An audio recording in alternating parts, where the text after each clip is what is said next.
Moses, this dead wood became snake.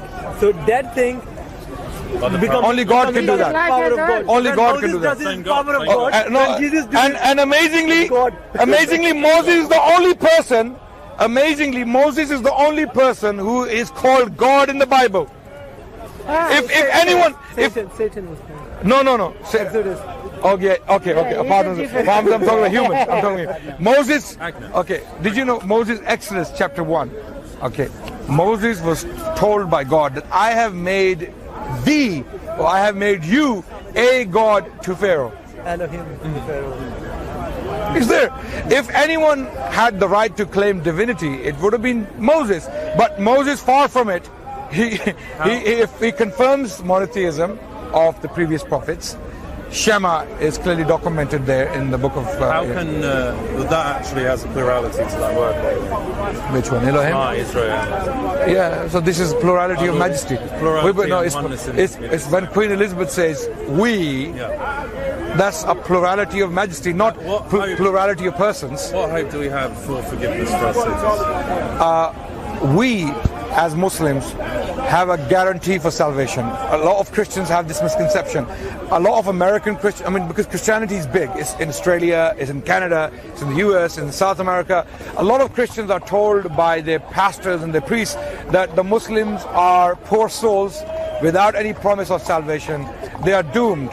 Unless they believe in the Christ or in his sacrifice, they are doomed. And not quite is the case. The case is completely the opposite. Why? Because we have a direct promise from God that so long as we die Muslims, we will have salvation. Eventually, we will end up in paradise. We will be under the shadow. The shedding of blood is no, forgiveness. we don't believe that. Yes. We believe you can simply turn to God. God is not deaf, dumb, and blind. God is not like humans. God is powerful. God is all-hearing. He knows when we're talking right now. He knows we're talking, and those leaves are moving. He knows they're moving, right? So if I turn to God and say, please forgive me, I've sinned, he is forgiving. He's merciful. And that's what God tells us in the Quran. There's a verse in the Quran which clearly states that, O Muhammad, tell those of my slaves who have transgressed against their souls, who have sinned, tell them to ask me for forgiveness. Do not despair from my mercy. Do not despair from my mercy. Ask me for forgiveness and I will forgive them. So long as we are repentant, we will be forgiven. Okay? And in Islam, salvation is very straightforward. It's very simple. Like Jesus Christ, had taught his companions, you want salvation, follow the law. In the book of Matthew. Okay? So all these things you guys believe in today, as Christians, you are actually followers of Paul, the Apostle Paul. You follow him over Jesus Christ. Because if you I can show you direct contradictions between Paul and Jesus and his direct disciples. I was just going to say, as far as forgiveness goes, the problem is, with all of us, God is a righteous, holy God. And with any sin or any disobedience to law, there needs to be consequences. I know all of this. In order for God to forgive And who said that to you? No, but what I'm saying, Paul. Okay, but in order for God to forgive us, okay, and we have sinned against... This is Paul's theology. I don't accept it. Show me. We have sinned against... Show me where one of the prophets said that a man has to come down and die on the cross. Isaiah didn't say anything like that. He talked about it. Doesn't say anything about Christ. I know Isaiah 53. I've read it. I've read commentaries on it, by the way. So I am well aware of these things. I was just going to say, we've all sinned against a perfectly righteous, perfectly holy God. And in order for that wrong to become right, it had to be a perfectly righteous, perfect, holy sacrifice. No, and that's who said that? Nothing by the blood. No, who said that? Perfect man. No, who said that? Who came up with these ideas? Without spot. It's all Paul. The red heifer. A perfect red heifer. No, the Jews. Okay, I'll ask you a simple question. Good Christians. How do you cry? Wait. Good Christians. Sorry? Why are you crying? Wait. You're crying for God. As good Christians, do you follow the Jewish law? No. You don't follow the Jewish law? The moral aspect of it. Yeah, no, I mean the practical aspect of it. You don't follow it. Did Jesus follow it? Yes. He followed it. Right, good. Now we're talking. Who asked you to not follow it? Paul. Let them answer the question. They know. Who asked you to not follow it? Simple question. You're That silent. nobody was justified by the law. No.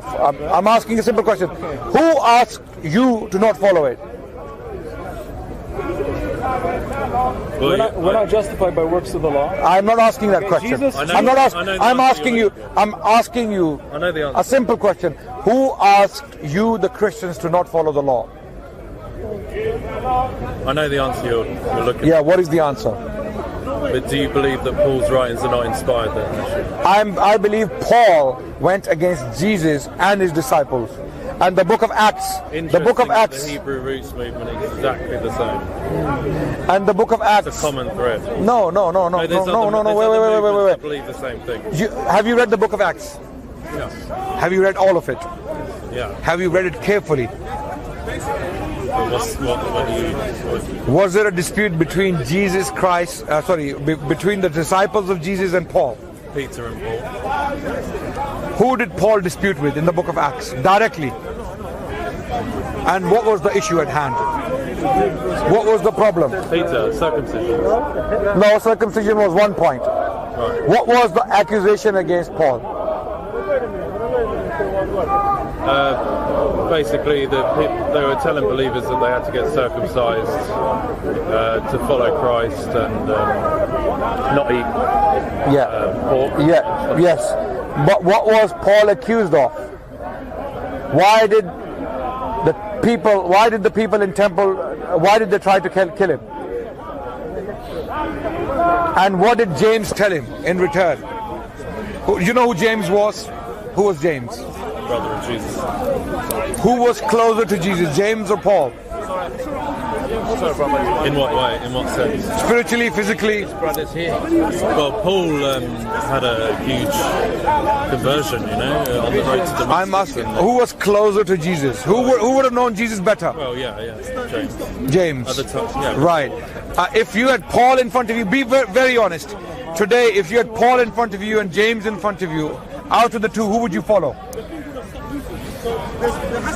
The apostle to the Gentiles. If you had to choose Peter between, was the apostle to the Jews. yes, no problem. I'm asking about Paul and James. If Paul and James came in front of you today, and you had the choice to follow one of them because they obviously conflicted, who would you follow? I wouldn't say they conflicted. I'll show you how they They had conflicted. disputes, but I wouldn't say they conflicted. Yeah, okay. No problem. In their dispute, who would you rather follow?